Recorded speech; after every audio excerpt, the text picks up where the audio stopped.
Shalom. Renungan kita hari ini adalah mengenai iman.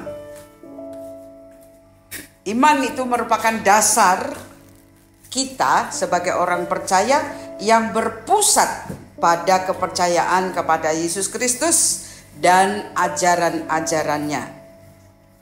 Dengan demikian iman itu melibatkan satu tindakan, yang kedua iman juga berbicara mengenai penyerahan diri.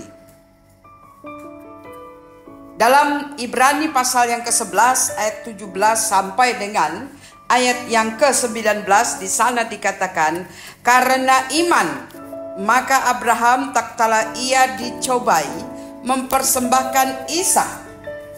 Ia yang telah menerima janji itu rela mempersembahkannya anaknya yang tunggal, walaupun kepadanya telah dikatakan keturunan yang berasal dari Ishaklah yang akan disebut keturunanmu. Karena ia berpikir bahwa Allah berkuasa membangkitkan orang-orang sekalipun dari antara orang mati, dan dari sana ia seakan-akan telah menerimanya kembali. Cerita mengenai hal ini terdapat di dalam Kejadian pasal yang ke-22 ayat yang pertama sampai dengan ayat yang ke-19. Seperti apakah iman yang dimiliki oleh Abraham? Iman yang dimiliki oleh Abraham adalah iman yang disertai dengan ketaatan. Ketika Abraham mendengar perintah dari Allah supaya ia mempersembahkan Ishak anaknya yang tunggal itu, dikatakan, ambillah anakmu yang tunggal itu yang engkau kasihi, yakni Ishak, pergilah ke tanah Moria dan persembahkanlah dia di sana sebagai korban bakaran pada salah satu gunung yang akan kukatakan kepadamu. Iman yang disertai dengan ketaatan. Apa buktinya? Abraham tidak menunda untuk melaksanakan perintah itu. Buktinya di dalam ayat yang ketiga dikatakan, keesokan harinya pagi-pagi bangunlah Abraham. Jadi dia tidak menunda-nunda. Padahal sebenarnya secara manusia tentu dia berpikir, betulkah Allah itu? Kan Allah berjanji untuk memberikan keturunan sebanyak-banyaknya melalui Ishak. Tapi kenapa sekarang justru Allah memerintahkan untuk mempersembahkan Ishak sebagai korban bakaran?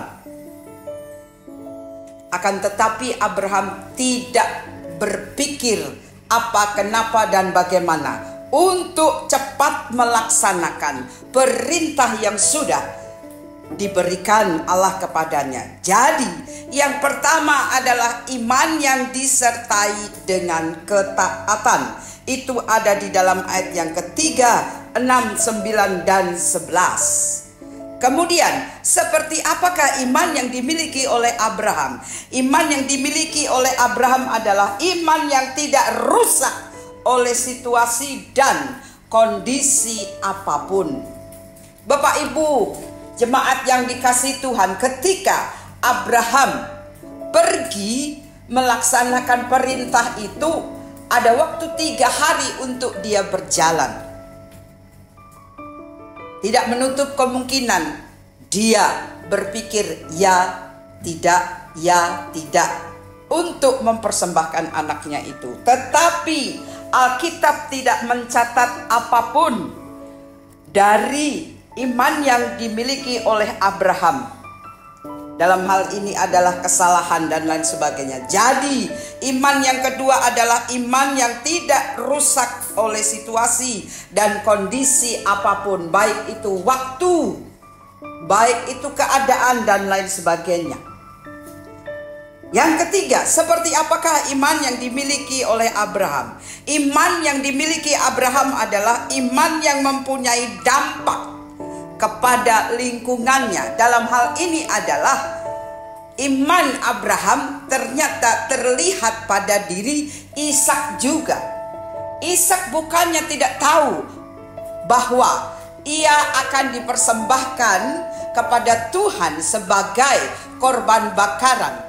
Kenapa? Karena ketika dia bertanya kepada Abraham, Abraham tidak membawa domba, tidak membawa binatang apapun untuk dipersembahkan. Akan tetapi hanya dia sajalah. Mungkin dia juga berpikir bahwa jangan-jangan aku yang akan disembelih oleh bapakku.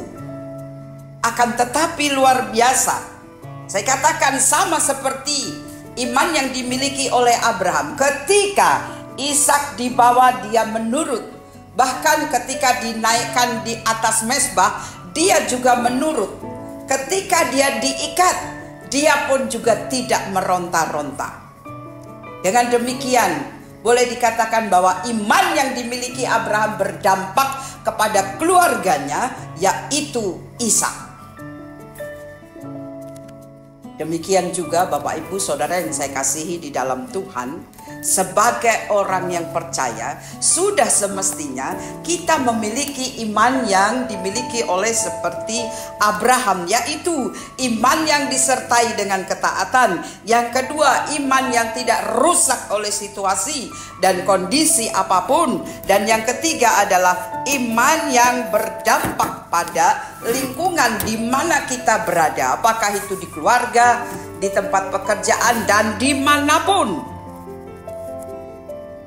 Bapak Ibu yang saya kasih di dalam Tuhan, dengan demikian kita belajar dari Abraham bahwa iman Kristen adalah dasar dari kehidupan rohani orang percaya, yaitu saya dan saudara. Iman jugalah yang mendorong kita untuk hidup sesuai dengan ajaran dan pengharapan akan janji Allah.